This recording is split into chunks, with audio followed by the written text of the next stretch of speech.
Hello all எல்லோரும் எப்படி இருக்கீங்க? நான் நல்லா இருக்கேன். நீங்கள் எல்லோரும் நல்லா இருப்பீங்கன்னு நம்புகிறேன். இது நம்ம ஸ்கூலில் உள்ள கோயிலில் நடந்த வருஷாபிஷேகம் தான். இது நடந்து ஒரு 2 வீக்ஸ் ஆயிடுச்சு. இப்போ தான் வீடியோ எடிட் பண்ணியிருந்தேன்.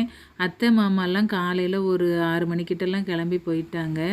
நாங்கள் அதுக்கப்புறம் ஒரு பசங்கள்லாம் எழும்ப லேட் ஆகும்ன்ட்டு ஒரு 8:00 கிட்ட தான் வீட்டில் இருந்தே கிளம்புனோம். அங்கே போய் சேரவே ஒரு 8:30 கிட்ட ஆயிடுச்சு. அதுக்கு முன்னாடியே பூஜைக்கு ஃபுல்லாக ரெடி பண்ணி வச்சுருந்தாங்க. போனதுமே பூஜையில் உட்காந்தா ரொம்ப லேட் ஆயிரும்ன்ட்டு பொங்கல், சாம்பார், சட்னி எல்லாமே காலையிலேக்கு அங்கேயே சமைச்சிருந்தாங்க. ஃபஸ்ட்டாக சாப்பிட்டுட்டு அதுக்கப்புறம் தான் பூஜையில் உட்கார வந்தோம். ஃபஸ்ட்டு அத்தை விளக்கெல்லாம் ஏற்றி ஸ்டார்ட் பண்ணி வச்சாங்க. அதுக்கப்புறம் ஒரு 1 ஹவர் கிட்ட பூஜையில் நாங்கள் உட்காந்துருந்தோம். இந்த பூஜை பண்ணுற அண்ணன் நமக்கு தெரிஞ்ச அண்ணன் தான். ஹஸ்பண்டுக்கு ரொம்ப ஃப்ரெண்டு. அதனால் எந்த பூஜைனாலுமே அண்ணன் தான் வந்து சூப்பராக பண்ணி கொடுப்பாங்க. வீட்டில் எந்த கணபதி ஹோமனாலும் அவங்க தான் பண்ணி தருவாங்க.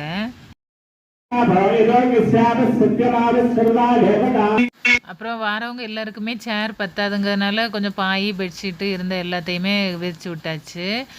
இல்லை காலையிலைக்கும் இந்த அண்ணன் தான் சமையல் பண்ணியிருந்தாங்க. லஞ்சுக்கும் இவங்க தான். இப்போ எந்த பூஜைனாலுமே அண்ணனை தான் கூப்பிடுவோம். இவங்களும் நமக்கு தெரிஞ்ச அண்ணன் தான், பக்கத்து ஊர் தான். அப்புறம் டீச்சர்ஸ் எல்லாருக்குமே பூ கட் பண்ணி கொடுத்தாங்க. வாங்கி வச்சுட்டு டீ போட்டிருந்தாங்களா, டீயும் கொஞ்சம் நேரம் குடிச்சிட்டு இருந்தோம். ஒரே இடத்துல இருக்கவும் முடியலை. அதனால் அங்கே இங்கேயுமே லாந்திக்கிட்டு தான் இருந்தோம். இந்த மாமா அத்தை எல்லா ஃபங்க்ஷனுமே வீட்டுக்கு வந்துடுவாங்க. அதே மாதிரி இந்த ஃபங்க்ஷனுக்கு வந்துட்டாங்க. 11:30 வரைக்கும் காலையில் சாப்பாடு நடந்துக்கிட்டே தான் இருந்துச்சு. வர வர ஒவ்வொருத்தரையாக உட்கார வச்சு சாப்பாடு வச்சுட்டு இருந்தோம். சமைக்கும் போதே பத்தாமல் போயிடக்கூடாதுன்ட்டு காலையிலைக்குமே நிறைய சமைக்க சொல்லிட்டாங்க அத்தை.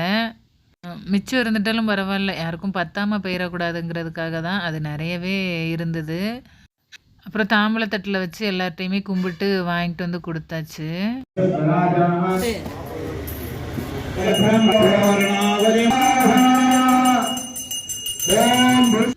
தொட்டு கும்பிட்டதெல்லாம் வாங்கி அப்படியே ஹோம குண்டத்தில் போட்டாச்சு.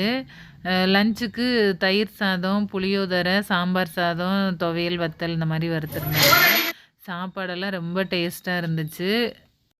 இந்த மாதிரி ஒரே ரைஸாக இருக்குது வந்து நமக்கு கொடுக்கறதுமே அப்படியே பிளேட்டில் வச்சு வச்சு கொடுத்துடலாம். அதுவுமே ரொம்ப ஈஸியாக இருக்கும். ஒரு சைடு சமையல், அப்புறம் இன்னொரு சைடு பூஜை நடக்க ஆரம்பிச்சிருச்சு. இதுதான் சிவன் சன்னதி. அதுக்கு முன்னாடி இருக்கிற பிள்ளையாருக்கு தான் ஃபஸ்ட்டு அபிஷேகம் பண்ணினாங்க. அதுக்கப்புறமா கொஞ்சம் பின்னாடி இருக்கிற இன்னொரு பிள்ளையார், இது புதுசாக இப்போ வித்யா கணபதின்னு வச்சுருந்தோம். இங்கே பண்ணி முடிச்சுட்டு அதுக்கப்புறமா சிவன் சந்நிதி மேலே தான் அபிஷேகம் பண்ணினாங்க. அது பார்க்க ரொம்ப அழகாக இருந்துச்சு. சிவனுக்கு பண்ணி முடிச்சதுக்கப்புறம் அம்பாளுக்கு அபிஷேகம் பண்ணினாங்க. பண்ணிவிட்டு அலங்காரம்லாம் முடிச்சுட்டு அப்படியே சாமி கும்பிட வந்துட்டோம். பார்க்கவே அவ்வளோ அழகாக இருந்தது.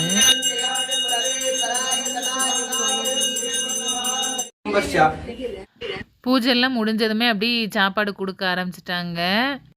சாமிலாம் கும்பிட்டு அப்படியே சாப்பாடு கொடுக்க ஆரம்பிச்சிட்டாங்க. கொடுக்கறதுக்கு நிறைய பேர் இருந்தாங்க. அந்த வேலை நமக்கு இல்லை. நான் ஃபஸ்ட்டாக பிளேட் எடுத்து வாங்கிக்கிட்டு அப்படியே கிளாஸ் ரூமில் நான், டீச்சர்ஸு எல்லோரும் ஒன்றா உட்காந்து ஜாலியாக பேசிக்கிட்டே அப்படியே சாப்பிட்டுட்டோம்.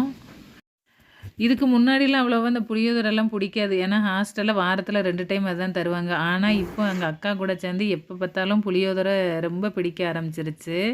அப்புறம் மிச்ச சாப்பாடு இருந்ததெல்லாம் டீச்சர்ஸ் எல்லாருமே பேக் பண்ணி எடுத்துகிட்டு போனாங்க. நாங்களும் வீட்டுக்கு நைட்டுக்கு எதுவுமே சமைக்கலை. அதையே எடுத்துகிட்டு வந்து அப்படியே சாப்பிட்டாச்சு. பூஜை முந்தின நாள் வரைக்கும் சரியான மழை. பூஜை அன்னைக்கு நல்ல மழையும் இல்லை, வெயிலும் இல்லை. கிளைமேட் நல்லா இருந்தது. மழை பெஞ்சிருந்துச்சுன்னா நச நசன்ட்டு எல்லாருக்குமே எரிச்சலாக தான் இருந்திருக்கும். அது கடவுளாக பார்த்து தள்ளி வச்சுட்டாருன்னு நினைக்கேன். பூஜையும் நல்லபடியாக அதனால் முடிஞ்சுது.